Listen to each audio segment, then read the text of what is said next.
बिस्मिल्लाहिर्रहमानिर्रहीम। शरबत आलू बालू जो गुर्दा और मसाना की पथरी को निकालने के लिए सदियों से इस्तेमाल किया जाता है, उसका बनाने का आसान तरीक़ा मैं बताऊं कि आप अपने घर में इसको बना सकते हैं और यूज़ करा सकते हैं, ख़ुद यूज़ कर सकते हैं। तो नुस्खा नोट कर लीजिए। इसमें आपको लेना है 4 चीज़ें लेना है। आलू बालू 50 ग्राम लेना है, शक्कर 3 किलो, सतलेमून 8 ग्राम, नजरून पंजाबी 4 ग्राम लेना है। पंसर वालों के यहाँ से मिल जाएगा आप आसानी से साथ, तो ये ले लेना है। तरकीब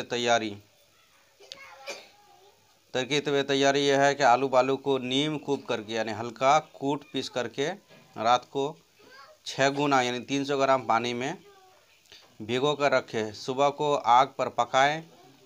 जब पानी आधा रह जाए यानी 300 ग्राम पानी जो है 150 ग्राम रह जाए तो उतार ले और ठंडा होने पर मलकर कपड़े में छान ले। थोड़ी देर रखने के बाद जब ठंडा हो जाए उसके बाद जो है दूसरे पतीली में छानकर शक्कर, सफ़ेद और सतलेमून मिलाकर फिर पकाएं। जब मैल ऊपर आए तो उसे छन्नी से या कफगीर से साफ़ कर ले मैल को।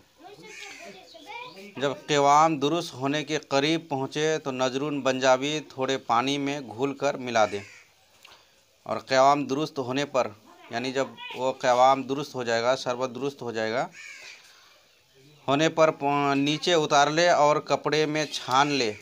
ठंडा होने पर बोतल में महफूज कर ले। तो ये आपका शरबत आलू बालू तैयार हो जाएगा। इसको इस्तेमाल करने का तरीक़ा ये है, 25 मिलीलीटर यह शरबत और शरबत अनन्नास के साथ ज़्यादा फ़ायदा करेगा, और या फिर ना मिलने पर पानी के साथ भी इस्तेमाल कर सकते हैं। तो शरबत अनन्नास आपको 125 ग्राम और 125 मिलीलीटर शरबत अनन्नास लेना है और 25 मिलीलीटर जो है ये शरबत आलू बालू दोनों को मिक्स करके पिलाना है सुबह शाम। गुर्दा और मसाना के लिए बहुत ही लाजवाब और आला दर्जा की दवाई है। पथरी को रेजा करके पेशाब के रास्ते से बाहर निकालता है।